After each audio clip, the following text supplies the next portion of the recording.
Mga kabayan, mga tambay, si Kamano po, nagbabalik naman po muli para po magkomento po sa inyo dito po sa Tambayan Makabayan. Samahan niyo po inyong lingkod, magkomentuhan po tayo. Magandang umaga po muna sa inyo, tanghali, hapon, gabi at madaling araw. Sana po nasa mabuti po tayong kalagayan lahat. Ito po mga tambay, komentuhan po natin ito pong pahayag ni Congressman Pulong ng 1st District po ng Davao. Mga kabayan, ang hirit po niya ay wag daw pong gawing props ang Davao City para po sila'y maging matapang o sinasabing maging maangas at maging malinis po sila, mga kabayan. Ito po ang pahayag ni Congressman Pulong ayon po rito sa balita. Pakinggan po natin. Huwag gawing props ang Davao para magmukhang matapang. Yan ang hirit ni 1st District Representative Pulong Duterte kaugnay sa ginanap na investigasyon tungkol sa mga anomalya na flood control projects. Anya, tigilan ang paggagamit ng investigasyon bilang props para sa publicity ng mga publiko. Panawagan niya, nag-imbestiga na rin lang daw sa Mindanao, pasadahan na rin ang mga project ni Zamboanga City 2nd District Representative Manix Dalipe na anya ay siguradong magaganda at pulido, kasing pulido ng paglobo ng tiyan nito. Si Dalipe ay bahagi ng small committee na binuo umano para i-review at ayusin ang mga revisions sa 2025 national budget kasama ang chairman ng appropriation chair noon na si Zaldico. Ayan po. Benedict, ano ba? Yan, tama. Puntahan nyo na rin si Dalipe. Di po ba si Dalipe, kasama po nila yan. Nagpapasalamat nga sila sa AFP. Di ba? Dahil nga po ang AFP, nung mga pumutok po yung issue, na talagang priority po nila kasama si Saldico, si Dalipe, at si Tambaluslos. Tama po yun. Nasa Mindanao na rin naman kayo. Puntahan nyo na ang distrito ni Dalipe. Di po ba? Nakita naman po ninyo, ubod ng yaman at lalaki. Lumobo ang mga tiyan. Grabe po ang nilaki ng tiyan ni Tambaluslos. Ganon din po si Saldico at ganon din po si Dalipe. Napakalaki po ng tiyan. At ngayon po, bakit hindi nyo pasadahan? Ayan. Ayan, pasadahan nyo. At syempre, magre-request na rin si Kamanong. Pasadahan nyo rin ang saan po? Ang probinsya ng presidente. Meron din pong congressman na Marcos doon. Sa Ilocos Norte. Pasadahan nyo. Kung pupunta kayo sa Mindanao, dahil wala naman kayong makikitang ghost project sa Davao City, puntahan nyo yung kay Dalipe. Sinasabi ni Pulong, diyan, malinis daw po yan. Malinis ang mga proyekto niyan. At napakalaki ng tiyan yan. Ang sinasabi ni Pulong diyan, lumaki ang tiyan dahil sa pera umano. Nakita nyo po si Saldico, yung barkada. Magkakabarkada po yan eh. Magkakasama po yan. Di po ba? Sila Tambaluslos, si Dalipe, at si Saldico. Di ba? Magkakabarkada, mga kabayan. Nasaan na po ngayon yung isang barkada po nila. Mukha po yatang nagtago na. Meron nga po nag-message po sa atin, mga tambay eh. Si Ma'am Agnes. Si Ma'am Agnes po ay naka-base po siya sa Madrid, Spain, mga tambay. Ang sabi po ni Ma'am Agnes ng Madrid, Spain, ang barkada raw po ni Tambaluslos at ni Dalipe ay nahandun daw po sa Four Seasons Hotel. Mamahaling hotel ito, mga tambay. Four Seasons Hotel, ha? Naka-check-in daw po si Saldico. Napaka-expensive na hotel doon po sa Madrid, Spain. Europe, nasa Europe po. 'Di ba? Pumutok din po na nakabili ito ng bahay sa Europe, 'di ba? Saan po ba nakabili ito ng bahay sa parteng Europe? 'Di ba? Yung mga sikat yata na parang saan po ba siya nakabili ron? Baka doon sa may tower, hindi kaya? Malaki po kasi Europe eh, 'di ba? Baka ano po ba mga sikat na nasa Europe maliban po sa United Kingdom? Malaki po 'yan, hindi po ba? Yung tulad po ng Spain, nandyan po siya sa Spain, Madrid. Mga Hispanic po ito, di ba? At grabe po, Four Seasons, hindi po ba? Grabe, no? Grabe po pala si Saldico, yan. Hindi kaya dadanasin din ni Dalipe yan, mga tambay, pagka yan po pumutok ang investigasyon. At gaano rin kaya karami ang mga proyekto, mga kabayan, na nahawakan ito sa kanyang distrito sa Mindanao, si Dalipe. Ayan po. Ano po sabi ni Congressman Pulong? Nag-iimbestiga na kayo. Saan? Sa Mindanao. Puntahan nyo na rin. Yung kay congressman. Sino pa ba yung mga congressman dyan? Maraming congressman dyan na pumirma sa impeachment ng Vice President. Di ba? Si Adjong. Puntahan nyo na rin yung distrito ni Congressman Adjong. Hindi po ba? At ni Congresswoman Garim. Puntahan nyo po, di ba? Maraming mga congressman dyan na pumirma sa impeachment ng Vice President. Puntahan nyo ng puntahan. At yung mga kasama po at kaalyado po ng administrasyon ng mga congressman na maiingay. Hindi po ba? Yung mga maiingay nga sa Luzon, tumahimik Lalong-lalo po yung nasa Maynila mga congressman. Mukhang ayaw po yata silang maimbestigahan. Di ba? Tumahimik po sila Chua. Di ba? Nakita nyo po, sila Abante, tahimik na. Di po ba? Umiiwas na sa investigasyon. Di ba? Sila Valeriano. At lalong-lalo po yung hindi nagbabayad na utang. Tumahimik po yung hindi nagbabayad ng utang. Mga bayan, yung lawyer's fee sa asawa ng Vice President. Hindi po ba?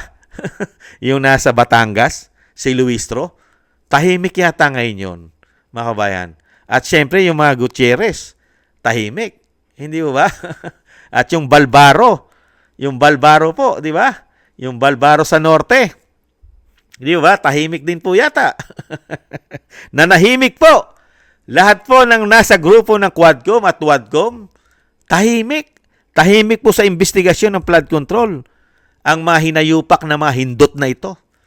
At pilit lang po nilang dinadala sa Mindanao. Kaya nga po sinasabi ni Congressman Pulong, huwag niyong gamiting props ang Mindanao para kayo'y maging matapang at maging malinis. At ibuhos nyo ang issue ng flood control sa Mindanao. Mga kababayan, silipin ninyo. Ayan, number 1, si Dalipe. At dalhin nyo rin sa Ilocos Norte. Napakaraming proyekto ng flood control doon. At Diskaya rin daw po nakakuha ng mga proyekto ayon kay Chavit Singson. Hindi po ba? Kaya po dito mga kabayan, hindi naman po mangyayari ito. Dahil po protektahan po nila yan. Sino po ba magpuprotekta pa sa kapwa magnanakaw at sa kapwa buhaya? Di ba sila rin? Magpuprotektahan po sa isa't isa yan. Ang minalas lang po, si Saldico. Si Saldico lang po ang talagang umbaga sa nag-sacrifice. Sinakripisyo po nila si Saldico para po kay Saldico lahat tumuon ang issue ng investigasyon. Hindi po ba? Para po may masabing merong maimbestigahang congressman sa maanumalyang flood control. Kailangan pong si Saldico ang kanila pong ipitin para masabing may congressman involved. Kailangan po nila isacrifice umano si Saldico. Hindi po kailangan isacrifice si Dalipe. At napakarami pang congressman sa Maynila at sa buong Bisaya, Mindanao at Luzon. Hindi po ba? Kailangan po may mag-sacrifice. Wala pong iniwan niya kay Garim. Di ba? Si Garim na nananahimik. Hindi po ba? May issue pa dati sa PhilHealth yan. Hindi po ba? Kaya po, ano po nangyayari ngayon? Ang nababasa lang at nakikita natin dyan, mukhang ito po ay magiging 2.0 next ni Napoles. Ito po ang susunod na Napoles 2.0. Ito pong flood control project. Kaya lang po, ito na po ang pinakamalaking anomalya na korupsyon sa ating bansa. Bilyon-bilyon at trilyon pag sinuma mo sa dami ng inutang nila, mahigit 5 trillion na po ang inuutang nila. Saan po napunta yan? Kaya ito na po ang pinakamalaking anomalya. Flood control pa lang po yan. Hindi pa kasama yung ibang sisiliping korupsyon. Wala pa dyan ang mga tulay. Wala pa dyan ang mga karsada. Wala pa dyan ang mga street light. At kung ano-ano pa na proyekto po ng gobyerno. Hindi po ba? Pati mga tren, hindi pa kasama dyan. Hindi po ba? Mga pantalan, hindi pa kasama dyan. Pati airport, hindi po ba?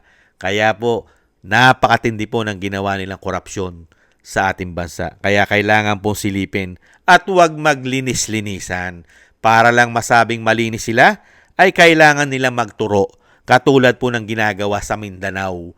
Pinipili lang yata nila umano ang kanilang iimbestigahan. Kaya tinuro na ni Pulong, kung nasa Mindanao na kayo, puntahan nyo ang probinsya at distrito ni Dalipe. Hindi po ba?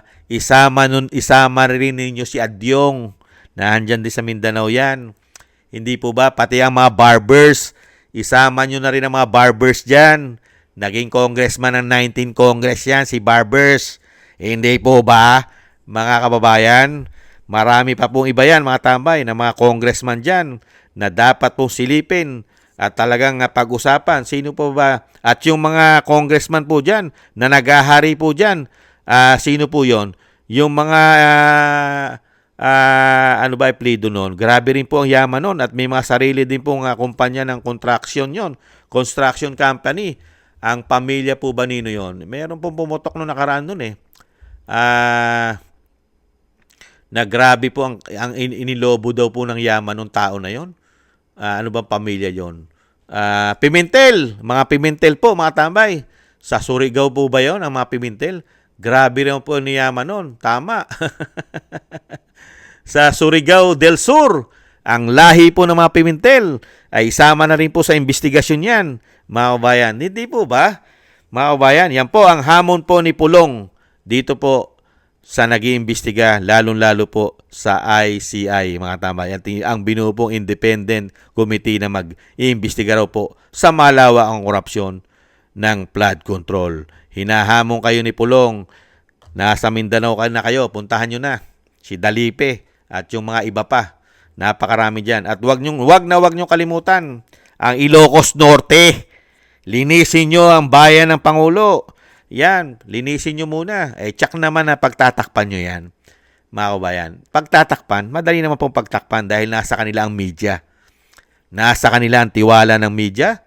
At syempre, wala pong oposisyon ngayon. Pati po ang makakaliwang grupo ay nasa kanila na rin yata umano. Hindi po ba? Maraming salamat po sa nagusto po natin tambayan mga kabayan sa YouTube at TikTok. At ganun din po sa ating mga subscribers. Maraming salamat po. At sa mga nagbibigay po ng tulong at biyaya sa inyong lingkod, thank you po mga kabayan. Mabuhay po kayo at ingat-ingat po kayo sa inyong mga paggawa. At syempre po mga kabayan, sa mga nagko-comment, like, share, and subscribe. At sa patuloy po nagsusubscribe, thank you po mga kababayan. At yung dasal at panalangin po natin sa pamilya Duterte, mga kababayan, sama po natin sa ating mga dasal na maingatan po ang ating Vice President at ang ating dating Pangulo na maingatan po sila sa kapamakan at makabalik pa po sa lalong mabilis sa ating bansa ang dating Pangulo at madugtungan pa po ang kanyang buhay at kalakasan. Maraming salamat po mga kababayan. At ganoon din po mga tambay, ingat-ingat po tayo, doble ingat po. Maraming salamat po sa muli. Paalam.